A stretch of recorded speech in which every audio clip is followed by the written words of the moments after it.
Okay, this is a extremely impromptu Western hippie podcast, clearly because I look like $1,000,000, bun, hot spots, and all. We're just going to roll with it. If you're on the podcast and not on the YouTube channel, maybe count your blessings because you don't have to.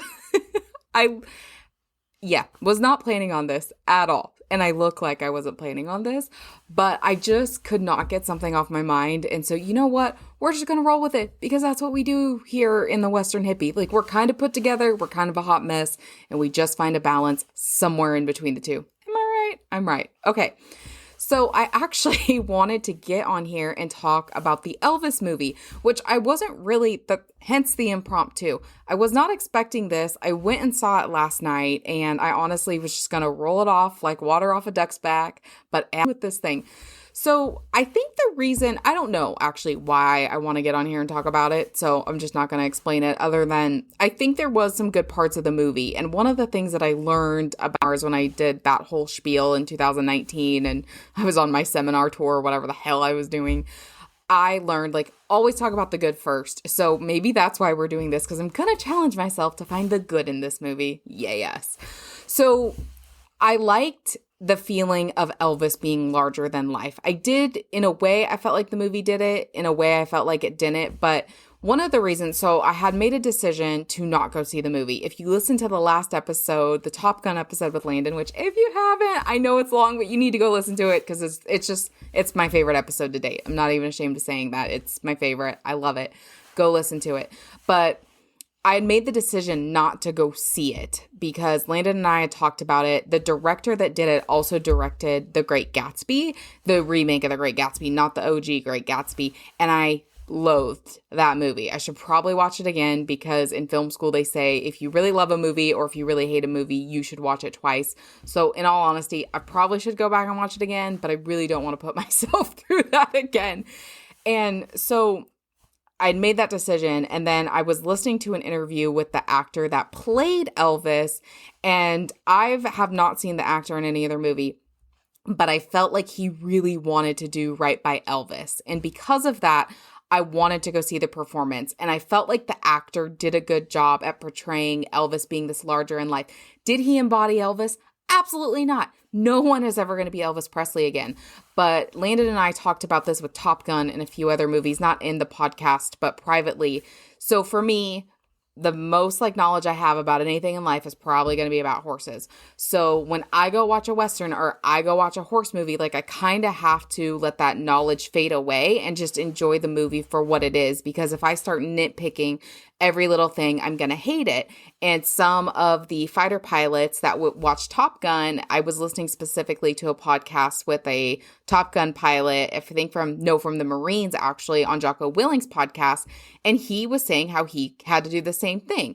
If I start nitpicking every little thing on whether it's realistic or not, I'm not going to enjoy the Top Gun movie, and it's a great movie, and that would be a shame. So that's how I felt with this Elvis movie. I felt like I had to put down a little bit of expecting this guy to be exactly like Elvis, because no one is going to be Elvis Presley. I don't know any stats on this. Do not quote me. Do not ask me to put my hand on a Bible and swear it's the truth, because I have no idea. But I think there's a good chance that Elvis is probably the most impersonated person in the world. Maybe Michael Jackson, but especially with the Vegas stuff, I cannot think of, and I've only been to Vegas a few times, but I cannot think of anyone else I've seen impersonated more than Elvis Presley. No one's ever going to do it. So for this guy it sounded like he did his research. Because he was talking about how Elvis's voice changed throughout the years and what he did. So anyway, after watching a couple interviews with him, I was like, you know what? I want to give this guy a chance. I want to go see it to just give this guy a shot. Whatever. So I didn't mind his performance. I thought he did his best. I don't know. I actually enjoyed it. I knew it was a portrayal of Elvis, and I took it at that. No more, no less. So I did. There was a couple scenes he was in that I really enjoyed. So, by the way, if I haven't mentioned, there's going to be spoilers. So if you, before I get into spoiler territory, if you're watching this or listening to this and don't expect there to be spoilers, there's going to be. So stop now or forever hold your peace. I just made that up. No. Speak now or forever hold your peace. Hold now or forever hold your peace. Tomato, tomato, whatever. So anyway, I enjoyed that piece of it. And then there was two scenes in the middle. So I liked the scene of him in the comeback special, like when he was in the black leather jacket. There was one other scene with him and Priscilla that I'm not remembering right now that I remember enjoying. And then the stuff at the end, which actually wasn't the actor, it was real live footage of Elvis, I really, really enjoyed. So I think one of the other things that I was thinking about as I was getting ready to record this podcast is because of the seminar thing. Oh, I got back to it. Good job, Michaela. Because of the seminar thing, I want to do my best to point out the good and not just the bad, and then point out the good first. And when Landon and I had talked, I had said, like, I don't want to go see a movie unless it's 10 out of 10 worth it, because for me to watch movies, I have to carve out time. Like, it's not something carved in my day like some people's life is. I have to make special time for it. So if it's going to be a waste of my time, I'm not going to be very happy. I'm still a little traumatized about the third Divergent movie. I spent 2 hours out of my day, had made this like special day date for myself, and it just, yeah, I'm not getting into that here because I'm still upset about it. It's 2.5 hours or more of my life I will never get back. Okay, anyway, moving on. So this Elvis movie was 3 hours long, and I felt like that was a really long time, but I can't deny there were parts that made me emotional. So even though overall I would probably rate the movie a 3 or 4 out of 10, I can't help but think it made me emotional. So there, even though I didn't like the film overall, like something about it worked. And that's why now I'm going into movies with the attitude, like if I can take one thing away from them, then it was worth it. I'm not even going to say it was probably worth it. I'm going to make it in my mind that it was worth it. So seeing Elvis, like this larger in life character, that's kind of my goal with movies, to be honest with you. I need to learn something, or I need to have an awareness or like a realization of something about myself. And that's kind of part of the learning experience, specifically for where I'm at in life. And when I say about myself, that kind of sounded a little like conceited, but like about life, or where I guess this is the personal development part, like in me still coming out. Like it has to help me kind of move forward with the stage that I'm in life. And that movie did that in a really weird way, like seeing Elvis and how, and whether this part was actually true or not, because fun fact, based on true stories or inspired by true stories, I think on inspired by true stories, only 10% of it has to be factual. And based on true stories, only 20% has to be factual. So I'm not saying, again, this as it's fact, because I don't know. I haven't done a real life research on Elvis. But to think that he, despite controversy, kept being true to himself, that really inspired me. That really made me think like, okay. And then also really like with Top Gun too, and then with Elvis, like thinking of Elvis as a person, and then thinking of Tom Cruise and Maverick. Tom Cruise obviously as a person, Maverick as a character. Like the parallels between all three of those to me is having this place that they belong. Like they have found their meaning, their purpose, their path, whatever you want to call it in life. And they are following that, and they are staying true to that. So that part of the movie, I also really enjoyed that. Again, I felt like the actor did his best that he could to portray Elvis, and really showed how this character, or not this character, but this person who is Elvis is larger than life, and really was in the space that he belonged in life, but could also do all these different things, whether it was acting or singing or just being an overall performer. So I really enjoyed those pieces about the film. So I've done almost 10 minutes of talking about good things about the film. I've gone off on a little tangent. That is good. I think I'm ready. Okay. So anyway, about the parts that I didn't like about the film. So I did mention this a little bit earlier. I did not enjoy The Great Gatsby at all. And one of the things that I've kind of noticed about myself, and again, back to this part about it, this film did make me emotional. So there was something that did work within it, whether I agree with it or not. And art is all subjective. Like when I was in film school, they had this saying, like there are guidelines, but there are no rules. So we're going to suggest you do this and this and that, but you are free to break them at any time, such as breaking the line in the camera. So typically you would establish a line to set your camera, and then you would not move past that line. You would move so many degrees this way, but you wouldn't actually jump across the line, because it makes the person act like they're on different parts of the screen, unless you are trying to create confusion. So like if you see a chase scene, you'll see them jump scenes or jump lines on the camera because it's a stylistic choice to help create confusion as to where this character is running. They don't know where they're at. They're trying to make the audience not know where they're at. So it's a stylistic choice. As a guideline, you wouldn't jump the line. But again, there are no rules. So for a stylistic choice, you may jump the line. And so that being said, this director has a very specific style. And I don't know how much he was involved on The Great Gatsby. I saw he helped with the screenplay. But they have this same like style to me. And to me, if the style takes away from the film, I don't like it. I care about the story. Again, I care about the emotion. I want you to teach me something. I want to learn something. I want to feel something. And when the editing is getting in the way of that, when there's computer stuff, and again, this is the very Western part, the very traditional part in me coming out, I don't like a ton of computer stuff. And I feel like the computer stuff, when done wrong, takes away from the film. And I don't like it. And I feel like in The Great Gatsby and in Elvis, I feel like they did it both, and I just don't like it. It was very jumpy. It was very all over the place, and it took me out of the story, and I don't like it, and that's a stylistic choice and a viewing choice on me.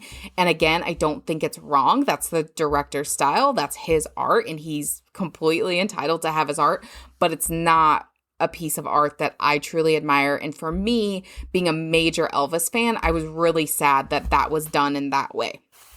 So the other thing that I was not liking was, I'm trying not to cuss. I'm trying to watch my mouth, but they messed with, I didn't. I thought I was going to drop an F-bomb there, but I held her back. They messed with the music and I didn't like it. They remixed some of Elvis's songs and that just, no, you don't do that with the man. And in one scene, I think it was Can't Help Falling in Love, they played a Casey Musgraves version. Didn't like that. And I'm very sensitive about music. That's just, it's a me thing. And, you know, if you're watching this or if you went to see Elvis because you liked Elvis, you're probably a little sensitive about music too, as far as sensitive might be the wrong word, but particular about music. So I didn't like that they remixed Elvis's songs. I didn't like that they had covers of Elvis's songs in it. And I also didn't like that they used music that weren't a part of that era. So for me, if I was creating that film, I would want it to be an era piece, and I would only want to see sounds and things that were from that era.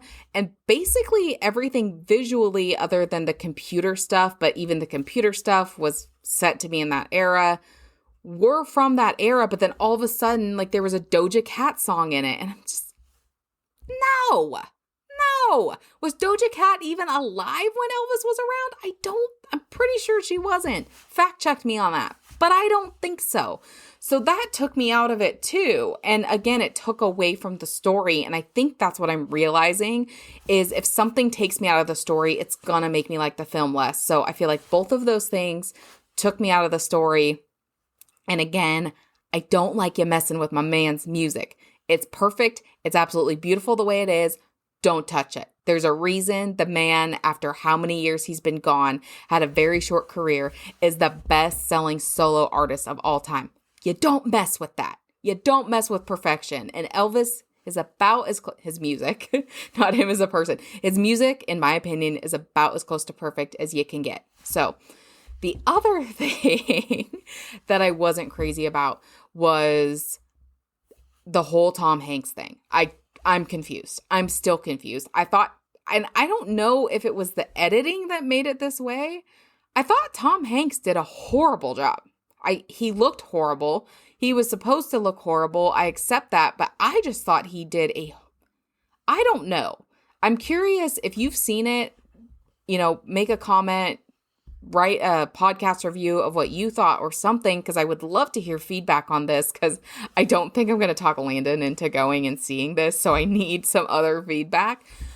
I just thought it was terrible. I don't know. I enjoy Tom Hanks, whether he's playing Woody or Forrest Gump. Like, I've always enjoyed his movies and his acting, and I just thought it was terrible. And again, he was edited really weird. And again, with the like stylistic things taking away from the movie, I don't know if it took away from his acting, because And unless you've seen it, it's kind of hard to explain, like the jump cuts, the multiple screens on screen at one time. It's very confusing. I mean, it's kind of like you're on a psychedelic trip mixed with the weirdest acid someone can get. I don't know. I haven't experimented in that quite yet. So someone who's done way more drugs than I have, like, let me know how you feel about that. But it was just confusing and weird. So I don't know if that made Tom Hanks' performance confusing and weird, but it was odd. It was odd. So with Tom Hanks's character, he was playing the Colonel, which I've heard, I don't know, again, I'm going to do a deep dive on Elvis's history, because that was really my other goal with seeing the film that I forgot to mention earlier. Was I wanted to go see it because I was hoping it would pique my curiosity of doing a more realistic deep dive into Elvis, and it did. So again, it hit my two goals. It piqued my curiosity. I did want to see the actor's performance that played Elvis. I think his name's Austin Butler. And then also it did make me emotional, and I did really appreciate trying to ask the question, like, okay, Elvis had found his lane in life. How am I supposed to find my lane in life? Like, I hit those 3 dots. So I'm not going to say it was a complete waste of 2 hours and 40 minutes, but we're borderline. We're borderline. So I felt like the movie should have been named The Colonel. So this character, I forgot to finish my sentence. So this character, they kind of portray him or play him as this guy that's responsible for Elvis's death. I had talked to someone today, actually, that was alive when Elvis was, alive and playing.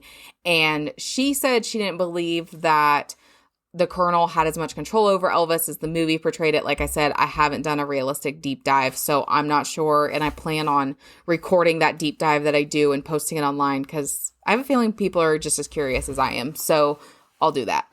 But I just felt like the movie was more about him than it was about Elvis. And I actually probably would have liked the movie better if they made it more about the Colonel and kind of had Elvis in the background. Because to make it about Elvis and then have the Colonel be this like main centerpiece that everything's working around, like they didn't even show Elvis's face for I wasn't watching my phone at this point. I want to say they didn't even show Elvis's face for the first 10 or 15 minutes into the film. Like they went on the Colonel's backstory. It started with the Colonel. Other than the real life footage of Elvis, it basically ended with the Colonel. So I think people still would have went and watched the film had it been named The Colonel, because I liked knowing that this guy basically screwed Elvis out of a lot of money. And it was really messed up about how Elvis was essentially this cash cow for a bunch of people, which I personally did not realize. And they had some like real life facts on the screen after the movie had ended. And so I still would have went and watched the film. Like if they would have said Colonel, the man that took down Elvis Presley, the man that killed Elvis Presley, like I would have went and saw that film. And so to have it act like it's going to be about Elvis being the center of attention and then have it really be about this Colonel being the center of attention, just, I don't know. It just didn't set with me right. So I think that's basically my whole review on the film. Like I said, this is super random. I had no intention, but I just kept thinking about it. And I felt like I had to share my thoughts. Maybe if you're as confused as I am, we can be confused together. So anyway, that is all for this quick episode, quick movie review of Elvis, of the Western Hippie. Please share your comments with me. Please share your thoughts with me. I would love to hear about it because, as I said, I'm just as confused as you are. So until next time, my friends, be a rebel, live aligned, and go make a ruckus. I still need a new sign off for the show. You know what I mean. Okay. Do I say like leave a review, subscribe, something? I think I'm supposed to, but I can't remember. So anyway, I love you. Good night.